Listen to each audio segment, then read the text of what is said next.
അധ്യായം 1. അമ്പരചുംബികളായ കെട്ടിടങ്ങളിൽ നിന്നും നീല ലേസർ രശ്മികൾ പുറപ്പെടുവിച്ചുകൊണ്ട് പുതുവർഷത്തെ വരവേൽക്കുവാനുള്ള കൗണ്ട് ഡൗൺ ആരംഭിച്ചു. ആകാശത്ത് വിരിഞ്ഞ പല വർണ്ണങ്ങളിലുള്ള ഫയർ വർക്കുകൾ കുട്ടികളെയും മുതിർന്നവരെയും ഒരേപോലെ അത്ഭുതപ്പെടുത്തി. പുതുവർഷം പിറക്കാൻ വെറും 2 മിനിറ്റുകൾ മാത്രം. ഹാപ്പി ന്യൂ ഇയർ 2500 എന്നെഴുതിയ ഭീമൻ മെറ്റൽ ബലൂണുകൾ വായുവിൽ ഒഴുകി നടക്കാൻ തയ്യാറെടുത്തു കഴിഞ്ഞു. ആളൊഴിഞ്ഞ ഭൂഗർഭ മെട്രോ സ്റ്റേഷൻ. അതിവേഗ ട്രെയിനുകൾ കടന്നു പോകുന്ന പാതയിലേക്ക് ആരുടെയോ വരവ് പ്രതീക്ഷിക്കുന്നത് പോലെ അവൻ അക്ഷമയോടെ നോക്കി. ഒഴുകിയിറങ്ങുന്ന കണ്ണുനീർ പോലും തുടച്ചു മാറ്റാൻ ശ്രമിക്കാതെ നിൽക്കുന്ന ആ യുവാവ് എത്രത്തോളം നിരാശയുടെ കൊടുമുടിയിലാണെന്ന് ഒറ്റ നോട്ടത്തിൽ മനസ്സിലാക്കാനാകും. 20 വയസ്സ് മാത്രം പ്രായമുള്ള ലിയോയ്ക്ക് ഇനിയും ജീവിച്ചു കൊതി തീർന്നിട്ടില്ല എന്ന് അവന്റെ കണ്ണുകളിൽ നിന്നും പതിക്കുന്ന കണ്ണുനീർ തുള്ളികൾ ഈ ലോകത്തോട് വിളിച്ചു പറയുന്നുണ്ടായിരുന്നു. ആളൊഴിഞ്ഞ ഭാഗമായതിനാൽ അവൻ എന്തൊക്കെയോ അവ്യക്തമായി പിറുപിറുത്തുകൊണ്ടിരുന്നു. പലവിധ ചിന്തകൾ അവന്റെ മനസ്സിലൂടെ കടന്നുപോയി. ജീവനുള്ളിടത്തോളം കാലമല്ലേ ഞാൻ ഈ പ്രയാസങ്ങളൊക്കെ അനുഭവിക്കേണ്ട കാര്യമുള്ളൂ. എന്റെ എല്ലാ പ്രശ്നങ്ങളുടെയും ഒരേ ഒരു അവസാനം എന്റെ മരണമാണ്. അവൻ മരണം സ്വയം ഉറപ്പിച്ചുകൊണ്ട് വരാനിരിക്കുന്ന ട്രെയിനിനെ കാത്തുനിന്നു. സബ്വേ സ്റ്റേഷനിന് മുകളിലുള്ള റോഡിൽ ജനങ്ങൾ ന്യൂ ഇയർ ആഘോഷിക്കുന്നതിനായി ഒന്നിച്ചുകൂടിയിരുന്നു. പുതുവർഷം പിറക്കാൻ വെറും 2 മിനിറ്റുകൾ മാത്രം. ക്യാമറ കണ്ണുകൾ തുറന്നു പിടിച്ചുകൊണ്ട് യന്ത്രപ്പറവകൾ ചിത്രങ്ങൾ എടുക്കാൻ അവർക്ക് ചുറ്റും വട്ടമിട്ട് പറന്നു.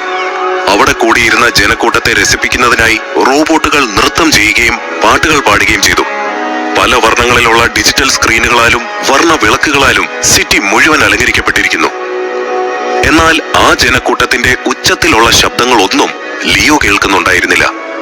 അവന്റെ അമ്മ ബന്ധുക്കളുടെ മുൻപിൽ കൈകൂപ്പി യാചിക്കുന്ന കാഴ്ച മാത്രമായിരുന്നു അപ്പോഴവന്റെ കൺമുന്നിൽ നിറഞ്ഞു നിന്നത്. നിങ്ങൾ ഈ ചെയ്യുന്നത് ശരിയാണോ? അദ്ദേഹത്തിന്റെ മരണശേഷം എല്ലാ സ്വത്തുക്കളും ഞങ്ങളിൽ നിന്ന് തട്ടിയെടുക്കുകയാണോ? എന്തിനാണ് നിങ്ങൾ ഞങ്ങളെ ഇല്ലാത്ത കടക്കെണിയിൽ അകപ്പെടുത്തിയത്? എല്ലാം നിങ്ങൾ എടുത്തോളൂ. പക്ഷേ ഈ വീട്, ഇത് മാത്രം ഞങ്ങൾക്ക് തിരികെ തരണം. ഈ വീട്ടിൽ നിന്നും ഇറങ്ങാൻ പറഞ്ഞാൽ ഞങ്ങൾക്ക് പോകാൻ വേറൊരിടമില്ല. ദയവ് ചെയ്ത് ഞങ്ങളെ ഇവിടെ നിന്നും ഇറക്കി വിടരുത്. ലിയോയുടെ അമ്മ ബന്ധുക്കളോട് കൈകൾ കൂപ്പി യാചിച്ചു. ഈ വീട് നിങ്ങൾക്ക് അങ്ങനെ വെറുതെ തരാൻ കഴിയില്ല. ഒന്നെങ്കിൽ നിങ്ങൾക്ക് ഈ വീട്ടിൽ നിന്നും ഇറങ്ങിപ്പോകാം, അല്ലെങ്കിൽ ഞങ്ങൾക്ക് തരാനുള്ള പണം തന്നിട്ട് ഈ വീട് നിങ്ങൾക്ക് തന്നെ വാങ്ങാം. ബന്ധുക്കളിൽ ഒരാൾ അങ്ങനെ പറഞ്ഞുകൊണ്ട് അടുത്ത് നിന്ന മറ്റൊരു ബന്ധുവിനോട് ബാക്കി പറയുവാൻ ആംഗ്യം കാണിച്ചു. പണം റെഡിയാക്കാൻ നിങ്ങൾക്ക് ഞങ്ങൾ 1 മാസത്തെ സമയം തരാം. എന്നിട്ടും അതിന് കഴിഞ്ഞില്ലെങ്കിൽ നിങ്ങൾ ഈ വീട് വിട്ട് ഇറങ്ങണം. അങ്ങനെ ഓരോരുത്തരായി അവരവരുടെ നിബന്ധനകൾ പറഞ്ഞു. ഒടുവിൽ പണം കണ്ടെത്താൻ 1 മാസത്തെ അവധി കൊടുത്തിട്ട് അവർ പിരിഞ്ഞുപോയി. ഇന്നവർ പറഞ്ഞിരുന്ന സമയം അവസാനിച്ചിരിക്കുന്നു. ഞാൻ എത്ര ശ്രമിച്ചിട്ടും പറഞ്ഞ പണം കണ്ടെത്തുവാൻ കഴിഞ്ഞില്ല. നാളെ ഞാൻ അമ്മയും അനുജത്തിയും കൊണ്ട് നടു റോഡിലേക്ക് ഇറങ്ങേണ്ടി വരും. എനിക്കിത് താങ്ങാൻ കഴിയില്ല. ലിയോ മെല്ലെ ട്രാക്കിലേക്ക് ഇറങ്ങി നിന്നു. വിഷൻ ഗ്രൂപ്പിന്റെ തലവനായിരുന്ന ഫെലിക്സിന്റെ മകനാണ് ലിയോ. സമ്പന്ന കുടുംബത്തിൽ ജനിച്ച ലിയോ അച്ഛന്റെ മരണശേഷം ബന്ധുക്കളുടെ കുതന്ത്രത്തിൽ വീണ് സ്വത്തുക്കളെല്ലാം നഷ്ടപ്പെട്ട് വലിയൊരു കടക്കെണിയിൽ അകപ്പെട്ടു. ധനികനായി ജീവിച്ച ലിയോ കയറി കിടക്കാനുള്ള വീട് പോലും നഷ്ടപ്പെടുന്ന അവസ്ഥയിൽ ദാരിദ്ര്യത്തിന്റെ വക്കിലാണ്. എല്ലാവരും ഈ ലോകത്ത് സന്തോഷമായി കഴിയുമ്പോൾ എന്റെ ജീവിതം മാത്രം എന്തുകൊണ്ടാണ് ഇങ്ങനെ ആയത്? ഒരു മകൻ എന്ന നിലയിൽ അമ്മയ്ക്ക് ഒരു സന്തോഷവും നൽകാൻ എനിക്ക് ഇതുവരെ കഴിഞ്ഞിട്ടില്ല. സ്വത്ത് തട്ടിയെടുത്തവർക്കുമെതിരെ പോരാടി ജയിക്കാനും എനിക്ക് കഴിഞ്ഞില്ല. ഇത്രയുമൊക്കെ സഹിച്ച് ഇനിയും എനിക്ക് സമാധാനത്തോടെ ജീവിക്കാൻ കഴിയുമെന്ന് തോന്നുന്നില്ല. അല്ലെങ്കിലും സ്വന്തം കുടുംബം സംരക്ഷിക്കാൻ കഴിയാത്ത ഞാനിനി എന്തിനു വേണ്ടി ജീവിക്കണം? ദൂരെ നിന്നും വരുന്ന ട്രെയിനിന്റെ ഹോൺ മുഴങ്ങി. 2000 km/min വേഗതയിൽ ആ അതിവേഗ വൈദ്യുത കാന്തിക ട്രെയിൻ കുതിച്ചു പാഞ്ഞെടുത്തു. ന്യൂ ഇയർ പിറക്കാൻ ഇനി ഏതാനും സെക്കൻഡുകൾ മാത്രം. അതാഘോഷിക്കുന്ന ആളുകളുടെ ഉച്ചത്തിലുള്ള കൗണ്ട് ഡൗൺ അന്തരീക്ഷത്തിൽ മുഴങ്ങി. 10, 9, 8, 7. പാഞ്ഞു വരുന്ന ട്രെയിനിന്റെ വേഗത കണ്ട് ലിയോ നിന്നിരുന്ന സ്ഥലം പ്രകമ്പനം കൊണ്ടു. അടുത്തുകൊണ്ടിരുന്ന ട്രെയിനിന്റെ വേഗത കണ്ട് അവൻ കണ്ണുകൾ ഇറുകെ പൂട്ടി. 4, 3, 2, 1. കൗണ്ട് ഡൗണിനൊപ്പം വലിയ ഒരു ശബ്ദത്തോടെ ആ ട്രെയിൻ അവൻ അടുത്തേക്ക് എത്താറായി. പെട്ടെന്നൊരു കൈ അവനെ വലിച്ച് ട്രാക്കിൽ നിന്നും പുറത്തേക്കിട്ടു. എന്താണ് സംഭവിക്കുന്നതെന്ന് ലിയോയ്ക്ക് മനസ്സിലാകും മുൻപേ ആ അതിവേഗ ബുള്ളറ്റ് ട്രെയിൻ മിന്നൽ പോലെ അവനെ കടന്നുപോയി. അതേസമയം ജനങ്ങൾ പുതുവർഷത്തെ വരവേറ്റു. അന്ധകാരത്തിലായിരുന്ന ആകാശം പലവിധ വർണ്ണപ്പൊട്ടുകളാൽ ശബളിതമായി. ലിയോ ഒരു പകപ്പോടെ അവനെ രക്ഷിച്ചയാളുടെ മുഖത്തേക്ക് നോക്കി. അപകടം നിറഞ്ഞ ഈ സ്ഥലത്ത് നീ എന്താ ചെയ്യുന്നത്? ഞാൻ ഒരു നിമിഷം വൈകിയിരുന്നെങ്കിൽ നീ ഇപ്പൊ പല കഷ്ണങ്ങളായി ചിതറിയേനെ. ലിയോ തന്റെ മുന്നിൽ നിൽക്കുന്ന ആളിനെ തെല്ല് നീരസത്തോട് നോക്കി. Professor Benjamin. 50 വയസ്സിന് മുകളിൽ പ്രായമുള്ള, കണ്ണട ധരിച്ച, കണ്ടാൽ ഒരു കോളേജ് പ്രൊഫസറെ പോലെ തോന്നുന്ന ആളായിരുന്നു ബെഞ്ചമിൻ. എന്തിനാണ് സാർ നിങ്ങൾ എന്നെ രക്ഷിച്ചത്? ജീവിതത്തിലോ സമാധാനമില്ല. ഇപ്പൊ നിങ്ങൾ എന്നെ സമാധാനമായി മരിക്കാൻ കൂടി അനുവദിച്ചില്ല. ഇനി നിങ്ങൾക്ക് എന്താണ് വേണ്ടത്? ലിയോയുടെ കണ്ണുകൾ നിറഞ്ഞൊഴുകി. നീ ആരാണ്? ഈ പ്രായത്തിൽ നിനക്കെന്താണ് ഇത്ര ബുദ്ധിമുട്ട്? നിന്റെ പ്രശ്നം എന്താണെങ്കിലും എന്നോട് പറയൂ. എന്നെ കൊണ്ട് കഴിയുന്ന വിധത്തിൽ ഞാൻ നിന്നെ സഹായിക്കാം. നിങ്ങൾക്ക് എന്നെ സഹായിക്കാൻ കഴിയുമോ? എന്റെ പ്രശ്നങ്ങളെല്ലാം സോൾവ് ചെയ്യാൻ കഴിയുമോ? വെറുതെ തമാശ പറയരുത് സാർ. ഒരു പരിചയവുമില്ലാതെ എന്നെ നിങ്ങൾ എന്തിനു സഹായിക്കണം? ലിയോയ്ക്ക് ദേഷ്യം വരുന്നുണ്ടായിരുന്നു. ബെഞ്ചമിൻ നേരിയൊരു പുഞ്ചിരിയോടെ അവനെ നോക്കി. അടുത്ത നിമിഷം അയാൾ ഇടത് കൈ വായുവിലേക്ക് ഉയർത്തി. നോവ, ഇവനെ സ്കാൻ ചെയ്യൂ. പെട്ടെന്ന് ബെഞ്ചമിന്റെ കയ്യിലുണ്ടായിരുന്ന വാച്ച് ചെറിയൊരു റോബോട്ടായി രൂപാന്തരപ്പെട്ട് അതിന്റെ ചെറിയ യന്ത്രച്ചിറകുകൾ വിരിച്ച് പറന്നു പൊങ്ങി. അത് ലിയോയ്ക്ക് മുന്നിൽ വന്ന് നിന്നു. ലിയോ അതിനെ കൗതുകത്തോടെ നോക്കി. ആ ചെറിയ റോബോട്ട് ലിയോയെ സ്കാൻ ചെയ്തു. അവർക്ക് മുന്നിൽ ഒരു ഡിജിറ്റൽ സ്ക്രീൻ തെളിഞ്ഞു. അതിൽ ലിയോയുടെ വിവരങ്ങളെല്ലാം ഉണ്ടായിരുന്നു. വിഷൻ ഗ്രൂപ്പിന്റെ മേധാവിയായിരുന്ന ഫെലിക്സിന്റെ മകനാണ് ലിയോ എന്നുള്ള കാര്യം ബെഞ്ചമിൻ ശ്രദ്ധിച്ചു. നീ ഫെലിക്സിന്റെ മകനാണോ? എന്റെ പേര് പ്രൊഫസർ ബെഞ്ചമിൻ. നിന്റെ അച്ഛൻ എന്നെ നന്നായിട്ട് അറിയാം. കുറച്ച് വർഷങ്ങൾക്ക് മുൻപ് എന്റെ ഒരു പ്രൊജക്ടിന് വേണ്ടി നിന്റെ അച്ഛൻ വലിയൊരു തുക സംഭാവന ചെയ്തിരുന്നു. അദ്ദേഹം വലിയൊരു മനുഷ്യനായിരുന്നു. ഞാൻ അദ്ദേഹത്തോട് എന്നും കടപ്പെട്ടിരിക്കുന്നു. ബെഞ്ചമിൻ തന്റെ അച്ഛനെ കുറിച്ച് പറയുന്നത് കേട്ടപ്പോൾ ലിയോയ്ക്ക് അല്പം ആശ്വാസം തോന്നി. പക്ഷേ ഫെലിക്സിന്റെ മകനെ ഈ അവസ്ഥയിൽ കാണേണ്ടി വരുമെന്ന് ഞാൻ ഒരിക്കലും പ്രതീക്ഷിച്ചില്ല. ലിയോ, എന്താണ് സംഭവിച്ചതെന്ന് എന്നോട് തുറന്നു പറയൂ. ബെഞ്ചമിൻ പറയുന്നത് കേട്ടപ്പോൾ ലിയോയ്ക്ക് അയാളെ വിശ്വസിക്കാമെന്ന് തോന്നി. അവൻ നടന്നതെല്ലാം അയാളോട് തുറന്നു പറഞ്ഞു. ചതി, അതാണ് എന്നെ ഈ അവസ്ഥയിൽ എത്തിച്ചത്. അച്ഛൻ മരിച്ചപ്പോൾ ഇല്ലാത്ത ബാധ്യതകളുടെ പേരും പറഞ്ഞ് ബന്ധുക്കൾ എല്ലാ സ്വത്തുക്കളും കൈവശപ്പെടുത്തി. താമസിക്കുന്ന വീട് പോലും ഞങ്ങൾക്ക് സ്വന്തമല്ലെന്നാണ് അവർ പറയുന്നത്. നാളെ എന്റെ അമ്മയെയും പെങ്ങളെയും കൂട്ടി ഞാൻ അവിടെ നിന്നും തെരുവിലേക്ക് ഇറങ്ങേണ്ടി വരും. അമ്മയ്ക്ക് ഒരുപാട് അസുഖങ്ങളുണ്ട്. മരുന്ന് വാങ്ങാൻ പോലും പണമില്ല.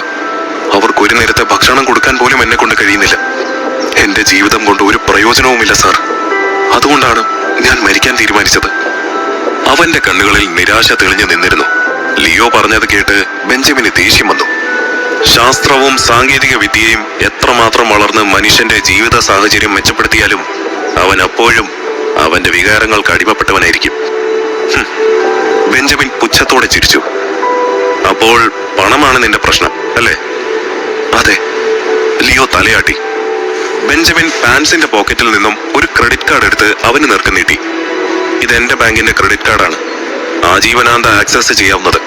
ഇതിൽ നിന്നും നിനക്ക് എത്ര പണം വേണമെങ്കിലും എടുക്കാം. നിന്റെ പ്രോബ്ലംസ് എല്ലാം സോൾവ് ചെയ്യാം. ബെഞ്ചമിൻ നീട്ടിയ ആ കാർഡിലേക്ക് ലിയോ അവിശ്വസനീയതയോടെ നോക്കി. എന്നാൽ അവൻ അത് വാങ്ങാനായി കൈ നീട്ടിയതും ബെഞ്ചമിൻ ആ കാർഡ് പുറകിലേക്ക് വലിച്ചു. പക്ഷേ ഒരു കണ്ടീഷൻ ഉണ്ട്. അതെന്താണെന്നറിയാനായി ലിയോ ആകാംക്ഷയോടെ ബെഞ്ചമിനെ നോക്കി. നീ എനിക്ക് വേണ്ടി ഒരു സ്ഥലം വരെ പോകേണ്ടി വരും. അതിനെ സമ്മതമാണെങ്കിൽ നിനക്ക് വേണ്ടത്ര പണം ഞാൻ നൽകും. എന്റെ കണ്ടീഷൻസ് അംഗീകരിച്ചാൽ മാത്രമേ നിനക്കത് ലഭിക്കൂ. ലിയോ, നന്നായി ആലോചിച്ച് ഒരു തീരുമാനത്തിലെത്തിയാൽ മതി. പക്ഷെ ഒന്നോർത്തോളും, നിന്റെ കുടുംബത്തിനെ രക്ഷിക്കാൻ ഇതിനേക്കാൾ മികച്ചൊരു വഴി നിനക്ക് കണ്ടെത്താൻ കഴിയില്ല. ലിയോ കുറച്ചു നേരം ആലോചിച്ചിട്ട് ബെഞ്ചമിനെ നോക്കി. അവന്റെ മുഖത്തപ്പോൾ എന്തോ തീരുമാനിച്ചുറപ്പിച്ചതുപോലെ ഒരു പുഞ്ചിരി തെളിഞ്ഞു. മരിക്കാൻ തീരുമാനിച്ചിരുന്ന എന്റെ മുന്നിലേക്ക് എന്ത് കണ്ടീഷൻ വെച്ചാലും ഞാനത് സ്വീകരിക്കും. എന്റെ കുടുംബത്തിന് വേണ്ടി എന്ത് ചെയ്യാനും ഞാൻ തയ്യാറാണ്. സാർ പറയുന്ന സ്ഥലം എവിടാണെങ്കിലും അവിടേക്ക് പോകാൻ ഞാൻ തയ്യാറാണ്. നല്ല തീരുമാനം ലിയോ. എന്റെ എല്ലാ ഡീറ്റെയിൽസും ആ കാർഡിലുണ്ട്. ഒരു കാര്യം കൂടി, നീ 2 മണിക്കൂറിനുള്ളിൽ എന്റെ ലാബിലെത്തണം. വൈകരുത്. എനിക്കത് ഇഷ്ടമല്ല. ലിയോ അനുസരണയോടെ തലയാട്ടി. ബെഞ്ചമിന്റെ ആജ്ഞ അനുസരിച്ച് ആ ചെറിയ റോബോട്ട് നോവ തിരികെ പറന്ന് അയാളുടെ കയ്യിലിരുന്ന് ഒരു വാച്ചായി മാറി. ലിയോ കയ്യിലിരുന്ന കാർഡിലേക്ക് നോക്കി. അതിൽ പ്രൊഫസർ ബെഞ്ചമിൻ സയന്റിസ്റ്റ് എന്ന് അച്ചടിച്ചിരുന്നു. അപ്പോ ഹാപ്പി ന്യൂ ഇയർ ലിയോ. നമുക്ക് ലാബിൽ വെച്ച് വീണ്ടും കാണാം. ബെഞ്ചമിൻ ലിയോയോട് യാത്ര പറഞ്ഞ് അവിടെ നിന്നും പോയി. ലിയോ നടക്കുന്ന വഴിയിൽ കയ്യിലിരുന്ന കാർഡ് തിരിച്ചു മറിച്ചു നോക്കി. അപ്പോഴും അവന്റെ മനസ്സ് ബെഞ്ചമിൻ പറഞ്ഞതെല്ലാം പൂർണ്ണമായും വിശ്വസിക്കാൻ കഴിയാത്ത അവസ്ഥയിലായിരുന്നു. ലിയോ വഴിയരികിൽ ഉണ്ടായിരുന്ന ATM മെഷീനിൽ കാർഡ് തിരികെ ആവശ്യമുള്ള അത്രയും പണം എടുത്തു. അതോടെ ബെഞ്ചമിനെ പൂർണ്ണമായും വിശ്വസിക്കാമെന്ന് അവൻ ഉറപ്പിച്ചു. വേണ്ടത്ര പണം കയ്യിൽ വന്ന ആവേശത്തിൽ അവൻ വീട്ടിലേക്കോടി.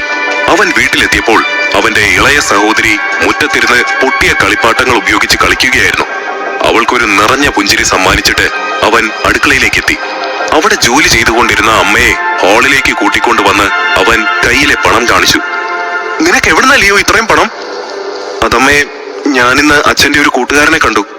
നമ്മുടെ ബുദ്ധിമുട്ടുകളെല്ലാം അറിഞ്ഞപ്പോൾ ആ വലിയ മനുഷ്യൻ അദ്ദേഹത്തിന്റെ ക്രെഡിറ്റ് കാർഡ് എന്നെ ഏൽപ്പിച്ചിട്ട് ആവശ്യത്തിനുള്ള പണം എടുത്തോളാൻ പറഞ്ഞു. മാത്രമല്ല നല്ല ശമ്പളമുള്ള ജോലിയും എനിക്ക് തന്നു. ഇത് വെറുമൊരു അഡ്വാൻസ് മാത്രമാ അമ്മേ. ഇതെടുത്ത് നമ്മുടെ കടമെല്ലാം വീട്ടാം. ലിയോ പറയുന്നതൊക്കെ കേട്ട അവന്റെ അമ്മ ആശയക്കുഴപ്പത്തിലായി. അമ്മ, അദ്ദേഹം ഏർപ്പെടുത്തിയ ജോലിക്കായി എനിക്ക് ഉടനെ പോണം. ഞാൻ തിരികെ എത്താൻ 2-3 മാസം കഴിയും. അതുവരെ നിങ്ങളുടെ ചെലവുകൾക്കുള്ള പണം ഈ കാർഡിൽ നിന്നും എടുത്താൽ മതി. അമ്മ ഒന്നുകൊണ്ടും വിഷമിക്കരുത്. നമ്മുടെ കഷ്ടപ്പാടെല്ലാം ഉടനെ തീരും. ലിയോയുടെ കണ്ണുകളിൽ നിറഞ്ഞു നിൽക്കുന്ന പ്രതീക്ഷ ആ അമ്മയിലും പ്രതിഫലിച്ചു. അമ്മയെയും അനുജത്തിയെയും ഉപേക്ഷിച്ച് ആത്മഹത്യ ചെയ്യാൻ ഒരുങ്ങിയതോർത്ത് അവന് ലജ്ജ തോന്നി. കുറ്റബോധം കാരണം അവന് അമ്മയുടെ കണ്ണുകളിലേക്ക് നോക്കാൻ കഴിഞ്ഞില്ല. കുറച്ചു നേരം കൂടി അമ്മയോടും അനുജത്തിയോടും ഒപ്പം ചെലവഴിച്ചിട്ട് ലിയോ ലാബിലേക്ക് തിരിച്ചു. പ്രൊഫസർ ബെഞ്ചമിന്റെ ലാബ് സ്ഥിതി ചെയ്യുന്ന ബഹുനില കെട്ടിടത്തിന്റെ മുന്നിലെത്തിയ ലിയോ ആശ്ചര്യത്തോടെ ചുറ്റുമുള്ള കാഴ്ചകളിലേക്ക് കണ്ണോടിച്ചു.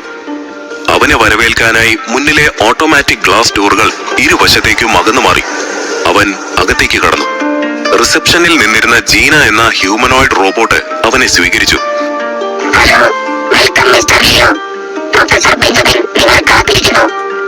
ലിയോ റോബോട്ടിനെ പിന്തുടർന്ന് ബെഞ്ചമിൻ അടുത്തേക്കെത്തി. ബെഞ്ചമിൻ അവിടെ വലിയൊരു മെഷീൻ നന്നാക്കുകയായിരുന്നു. ആ മെഷീനിന് ചുറ്റും വയറുകൾ കൂടിപ്പടഞ്ഞു കിടന്നിരുന്നു. കൂടാതെ വലിയ വളയങ്ങളും നടുവിലായി ഒരു ചതുര കസേരയും സ്ഥാപിച്ചിരുന്നു.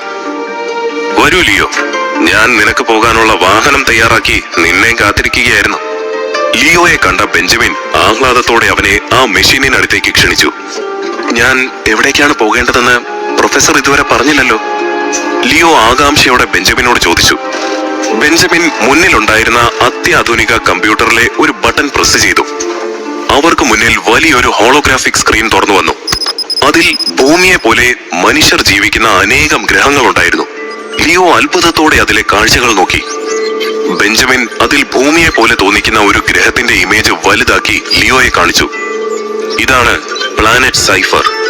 നമ്മുടെ ഭൂമിയെ പോലെ മറ്റൊരു ഗ്രഹം, അതായത് പാരലൽ യൂണിവേഴ്സിൽ നിലനിൽക്കുന്ന മറ്റൊരു ഭൂമി. നിലവിൽ മനുഷ്യരാശിക്ക് ലഭ്യമായിരിക്കുന്ന ഏറ്റവും വലിയ നിധിയാണ് സൈഫർ ഗ്രഹം. ഈ ഗ്രഹത്തിലേക്കാണ് ഞാൻ നിന്നെ അയക്കാൻ പോകുന്നത്. ലിയോ കൗതുകത്തോടെ മുന്നിൽ കാണുന്ന സ്ക്രീനിലേക്ക് നോക്കി. ഭൂമിക്ക് ഇനി അധികം ആയുസ് ഉണ്ടാകില്ല ലിയോ. ഈ ലോകം നശിച്ചാലും മനുഷ്യരാശി നിലനിൽക്കണമെന്നാണ് എന്റെ ആഗ്രഹം. അതുകൊണ്ട് ഞാൻ നേരത്തെ തന്നെ ഒരു ഡേറ്റ കളക്ടിംഗ് ഡിവൈസിനെ സൈഫറിലേക്ക് ടെലിപ്പോർട്ട് ചെയ്തിരുന്നു. പക്ഷേ ആ ഡിവൈസിനുണ്ടായ ചെറിയൊരു തകരാർ മൂലം എനിക്ക് അവിടെ നിന്നും വിവരങ്ങളൊന്നും ലഭിക്കുന്നില്ല. അതുകൊണ്ട് നീ അവിടേക്ക് പോയി ആ ഡിവൈസ് കണ്ടെത്തി റീസ്റ്റാർട്ട് ചെയ്യണം. ലിയോ എല്ലാം മനസ്സിലായി എന്നതുപോലെ തലയാട്ടി. ബെഞ്ചമിൻ ലിയോയെ ആ വലിയ മെഷീനിന്റെ മധ്യഭാഗത്തുള്ള കസേരയിലേക്ക് ഇരുത്തി. മെഷീൻ പ്രവർത്തിപ്പിക്കുമ്പോഴുണ്ടാകുന്ന ഭയത്താൽ ലിയോ അതിൽ നിന്നും പിന്തിരിയാതിരിക്കാൻ അവന്റെ ശരീരവും കൈകാലുകളും ബെൽറ്റിനാൽ ആ കസേരയോട് ചേർത്ത് ബന്ധിച്ചു. എന്നിട്ട് തോക്കുപോലെയുള്ള വസ്തു ഉപയോഗിച്ച് ലിയോയുടെ കഴുത്തിൽ ഒരു GPS ഡിവൈസ് ഇൻജെക്ട് ചെയ്തു. അതിനുശേഷം ആ മെഷീൻ പ്രവർത്തിപ്പിക്കുന്നതിനായി ബെഞ്ചമിൻ സെക്യൂരിറ്റി റൂമിലേക്ക് പോയി. ലിയോ, നിന്റെ ജോലി വളരെ എളുപ്പമാണ്. അവിടെ എത്തി ആ ഡേറ്റ കളക്ടിംഗ് ഡിവൈസ് കണ്ടെത്തുക, അത് ആക്ടിവേറ്റ് ചെയ്യുക. അത് പ്രവർത്തിച്ചു തുടങ്ങിയാൽ ഇതുപോലൊരു പോർട്ടൽ അവിടെ തുറന്നു വരും. അതുവഴി നിനക്ക് ഇവിടേക്ക് തിരികെ എത്താം. നീ റെഡിയാണോ? ബെഞ്ചമിൻ ലിയോയെ നോക്കി. ഉള്ളിൽ ഭയമുണ്ടെങ്കിലും അത് മറച്ചുകൊണ്ട് അവൻ സമ്മതം അറിയിച്ചു. റെഡി. പ്രൊഫസർ ബെഞ്ചമിൻ മുന്നിലുണ്ടായിരുന്ന കമ്പ്യൂട്ടറിലെ ചുവന്ന ബട്ടണിൽ വിരളമർത്തി. ലിയോയ്ക്ക് ചുറ്റുമുണ്ടായിരുന്ന വലിയ വളയങ്ങൾ മുകളിലേക്കും താഴേക്കും ചലിക്കാൻ തുടങ്ങി. മെല്ലെ മെല്ലെ എഞ്ചിന്റെ വേഗത കൂടി. ലിയോയുടെ കണ്ണുകൾ ഭയത്താൽ വിടർന്നു. അതിൽ നിന്നും ഉണ്ടാകുന്ന റേഡിയേഷൻ തന്റെ ശരീരത്തിലേക്ക് തുളച്ച് കയറുന്നത് പോലെ അവന് അനുഭവപ്പെട്ടു. ശരീരം തൂവല് പോലെ ഭാരമില്ലാതായി. മെഷീനിൽ നിന്നും ഉണ്ടാകുന്ന അതിശക്തമായ വൈദിക കാന്തിക തരംഗങ്ങൾ ലിയോയുടെ തലയ്ക്ക് മുകളിലായി ഒരു ഇലക്ട്രിക് പോർട്ടൽ സൃഷ്ടിച്ചു. അതിൽ നിന്നുമുള്ള കൃത്രിമ മിന്നലുകൾ അവന്റെ ശരീരത്തിലേക്ക് പതിച്ചു. ലിയോ ഒരു വിറയലോടെ ബോധരഹിതനായി. എഞ്ചിൻ അതിന്റെ പൂർണ്ണ വേഗത കൈവരിച്ചപ്പോൾ ബെഞ്ചമിൻ കണ്ണുകൾ ഇറുക്കെ പൂട്ടി. ശക്തിയേറിയ വെള്ളി വെളിച്ചം അവിടെ മിന്നിമാഞ്ഞു. എഞ്ചിൻ സാവധാനം നിശ്ചലമായി. ബെഞ്ചമിൻ മെല്ലെ കണ്ണുകൾ തുറന്നു. അയാൾക്ക് മുന്നിൽ ലിയോ ഉണ്ടായിരുന്നില്ല. പകരം അവിടെ സ്ഥാപിച്ചിരുന്ന സ്ക്രീനിൽ teleportation to planet cipher success എന്ന് എഴുതിയിരുന്നു.